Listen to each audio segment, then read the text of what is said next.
Então, absolutismo. Acho que até o próprio nome já sugere tudo, né? O absolutismo ele vai ser uma forma de governo no qual o rei ele vai concentrar todos os poderes na sua mão. Resumindo, ele vai ser como o dono da verdade. Só para um título de comparação, para a gente entender melhor, eu falei uma comparação aqui entre o absolutismo e entre o nosso sistema de governo que a gente vive no Brasil e que vários países do mundo também vivem. Acho que vocês já ouviram falar nessa divisão de poder entre o judiciário, o executivo e o legislativo. A gente sabe que o legislativo é quem vai criar as leis, né? O Senado, enfim. A gente tem o executivo, é quem tem o poder de vetar essas leis. Quem é o executivo? A presidente, Dilma. E a gente tem o judiciário. O judiciário é quem vai aplicar as leis. Quem aplica as leis? O juiz, o promotor, o advogado. Então, há uma divisão bem clara de poder. De forma alguma, todos os poderes, todas as decisões estão concentradas nas mãos de uma única pessoa. As decisões estão todas centradas nas mãos de uma? Não. Então, no absolutismo vai haver essa diferença. Quem vai aplicar as leis, quem vai criar as leis, vai ser o rei. Ele que vai decidir tudo. Mas aí eu abro um parênteses, um pontinho.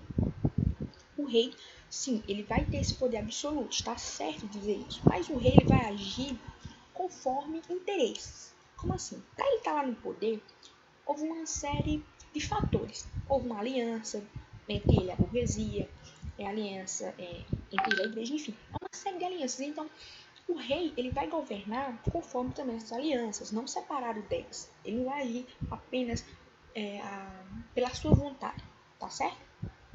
Ele de forma alguma ia infringir, né, os interesses, por exemplo, da igreja, da nobreza, da burguesia, não, porque se ele está lá no poder, é porque houve também a ajuda desses caras, né, dessas instituições. Então, vamos lá. O contexto histórico no qual o absolutismo surgiu. Eu dei aí agora um respaldo, né, sobre o que é o absolutismo, agora a gente vai estudar como é que ele surgiu. O primeiro ponto que eu coloquei aqui foi o renascimento comercial após as cruzadas. Deixa eu beber uma aguinha aqui. Como a gente sabe, após as cruzadas, houve o renascimento comercial, houve a reabertura do mar Mediterrâneo, então o comércio recomeçou a haver aquele fluxo de comércio entre a Europa, enfim, e outras partes da Ásia, da África. Com o renascimento do comércio, houve também o renascimento urbano, que a gente já estudou isso ano passado. Isso é meio óbvio, a partir do momento que a gente tem o comércio ressurgindo, a gente também tem as cidades. As cidades elas nunca pararam de existir, mas elas estavam enfraquecidas no período feudal, porque, como a gente sabe, o feudalismo é voltado para o meio agrário, ou seja, para a terra, para a agricultura, coisa que a gente não tem na cidade. Então a cidade ela começou a ser fortalecida após o renascimento comercial. Então, houve renascimento comercial, houve renascimento urbano e houve o surgimento de uma nova classe social voltada para o comércio, a burguesia. A gente tinha uma sociedade que era dividida em clero, a nobreza, os servos, mas aí agora, com esse novo, né, tipo de ofício, que é o comércio, vai surgir também uma nova classe social, que é a burguesia vai estar intimamente ligada com o comércio, ela vive do comércio. A partir do momento que essa burguesia surge na Europa, tudo vai mudar. A gente tem, a Europa, né, vivia uma descentralização política, o chamado feudalismo.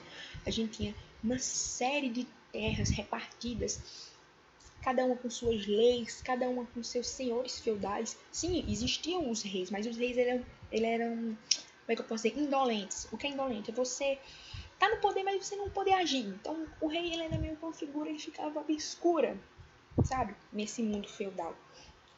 Então, com o surgimento da burguesia, voltada para o comércio, vai mudar tudo na Europa. A burguesia, vendo que o feudalismo não era nada favorável para ela pensa, como é que eu posso mudar isso? Pensa aí, você vivendo do comércio. Aí você tem uma Europa que é extremamente descentralizada. Cada feudo com uma moeda diferente, cada feudo com uma lei diferente, cada feudo com um sistema de pesos e medidas diferente. Então, para você exercer o comércio, vai ser muito difícil. Cada feudo você paga um imposto diferente, cada feudo você lida com uma moeda diferente, cada feudo você lida com lei, com burocracia diferente. Então, a burguesia cansou disso. Pensando nisso, vai haver uma aliança entre o rei e a burguesia. A burguesia vai chegar para o rei e vai dizer, olha, eu vou pagar impostos para você, tributos a você, e em troca, rei, você vai me dar um poder centralizado. Então o rei, ele vai pegar esse imposto da burguesia, vai contratar exércitos mercenários. O que são os exércitos mercenários? São pessoas que lutam em troca de dinheiro. Então o rei vai contratar esses exércitos de mercenários. Afinal, o rei, ele não tinha o poder sobre o exército, sabe? Tipo assim, a Europa era muito descentralizada. Então cada exército era comandado por um senhor feudal diferente, por uma nobreza diferente. Então, o rei de forma alguma tinha um poder do exército centralizado em suas mãos. Então, ele vai contratar esse exército mercenário para lutar e vai centralizar o poder devido a essa aliança do rei e da burguesia. Com essa centralização de poder, vai surgir isso aqui. Uma padronização de pesos e medidas. Por exemplo, a gente não tinha na Europa a questão Inglaterra, França, Portugal. Então, a partir do momento que surge também essa questão da divisão territorial bem certinho, né? Países, né? Os estados nacionais, vai surgir isso aqui, padronização de pesos e medidas. Eu não coloquei aqui, mas também vai existir um fator muito importante, que é as moedas. As moedas vão começar a ser padronizadas. Claro que não existia na época, mas é tipo assim, Brasil real, Europa euro. Então, isso vai começar a surgir, né? As moedas certinhas em cada país. E o sistema econômico que estava vigorando nessa época, que era o mercantilismo. O que é o mercantilismo? A gente ainda vai estudar isso, mas agora é importante a gente saber. O mercantilismo é o capitalismo primitivo. É o primeiro conceito de capitalismo. E o mercantilismo vai estar intimamente ligado com o intervencionismo estatal. Agora é importante a gente prestar atenção. Tipo assim, nessa época, a burguesia, né, tinha essa aliança com o rei. Então a gente tinha 2 burgueses. Cada burguês tinha o seu comércio. Aí, por exemplo, um burguês infringia, quebrava uma regrinha que prejudicava o outro burguês. Vocês estão me entendendo? Então há uma quebra aí de lei, de um contrato que eles tinham entre eles. Quem vai conciliar, quem vai fazer com que o burguês que errou pague por isso? É o Estado.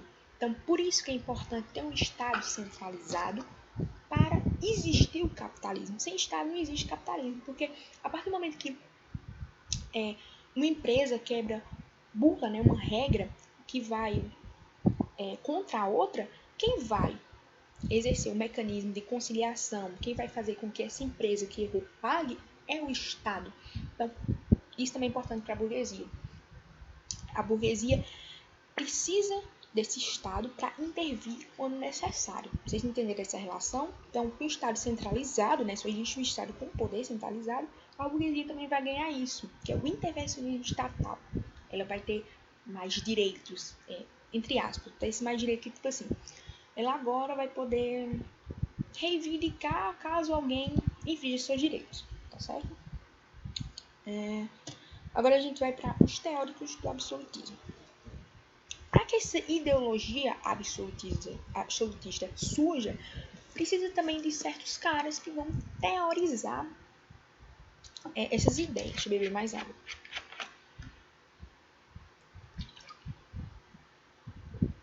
Aqui eu coloquei 3 desses caras, mas existem outros, tá?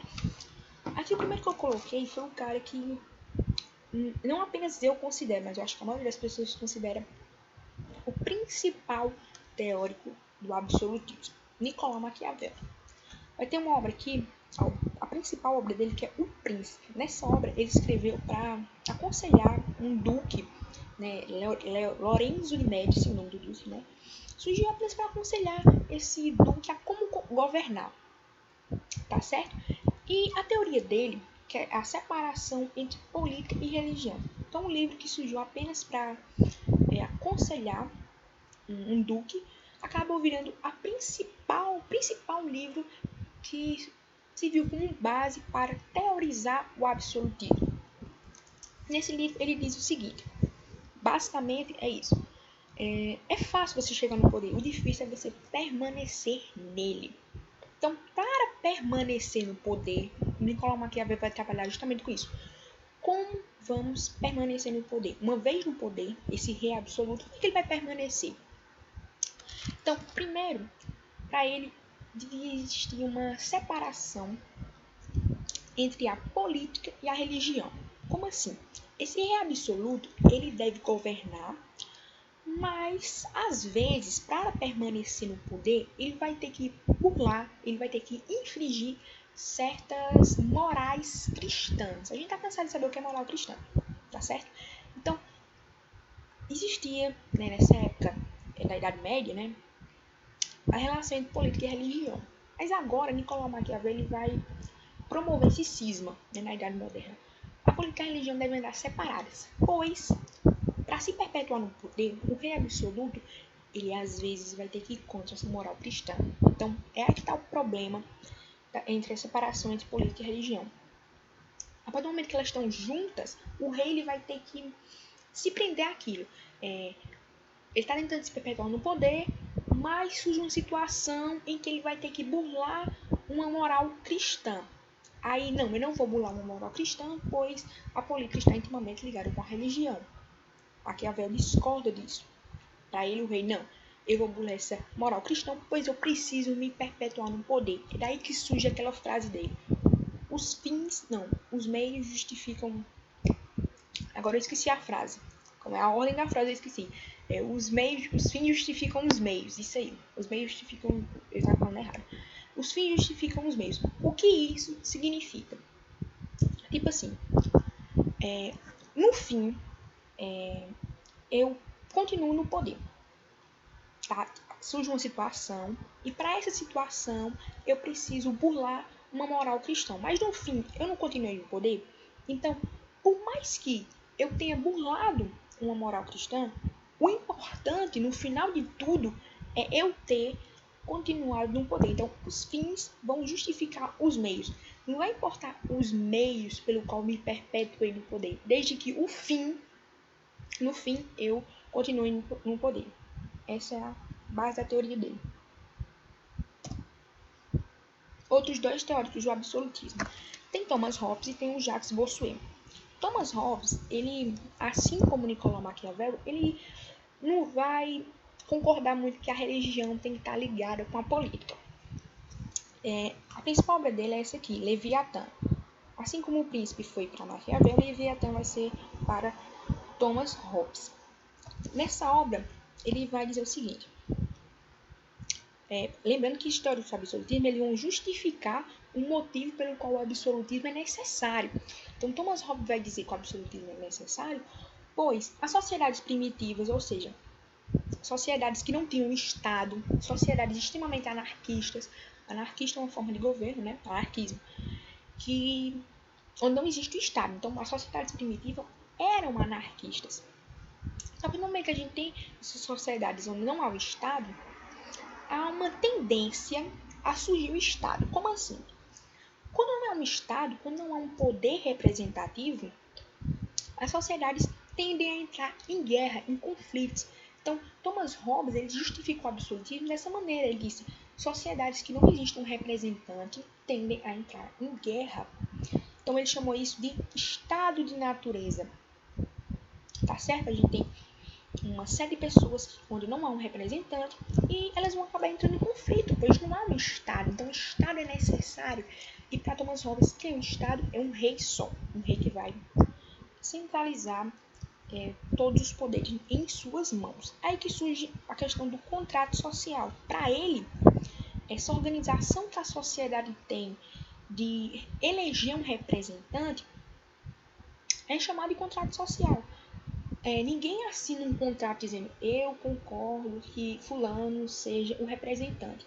Mas, no fundo, a gente sente a necessidade de eleger um representante. Um representante a gente sabe que é necessário. Ou seja, o Estado precisa existir.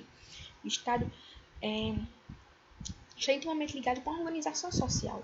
Tá? Não existe organização social decente sem o Estado. Imagina a gente sem um Estado, sem leis, sem ninguém que nos governe.